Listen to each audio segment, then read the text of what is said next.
నెల్లూరు జిల్లా ఇందుకూరుపేట మండలం ఆదమ్మ సత్రం హైస్కూల్లో చోటు చేసుకుంది.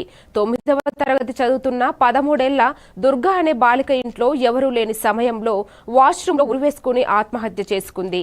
సమాచారం అందుకున్న పోలీసులు హుటాహుటిన ఘటనా స్థలానికి వెళ్లి ఇంటి దగ్గర, స్కూల్ దగ్గర తోటి విద్యార్థులు, అధ్యాపకులు తల్లిదండ్రులను ప్రశ్నిస్తూ ఆత్మహత్యకు గల కారణాలపై దర్యాప్తు చేస్తున్నారు పోలీసులు.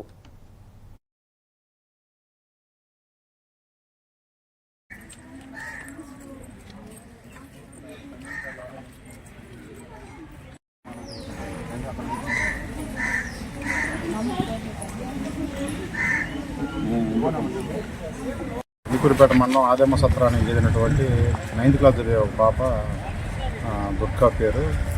ఆదమ్మ సత్రం హై స్కూల్లో చదువుతుంది 9వ తరగతి. అమ్మాయి సూసైడ్ చేసుకున్నారని చెప్పేసి నిన్న ఒక రిపోర్ట్ వచ్చింది.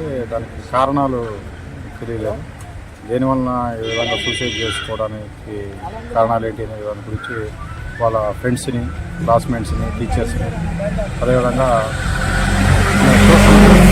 సోషల్లో పరిచయమైన వాళ్ళని, వాళ్ళ పేరెంట్స్ మనం విచారిస్తా ఉన్నాం. దాని గురించి కేసు నమోదు చేసాం, దర్యాప్తు చేస్తాం.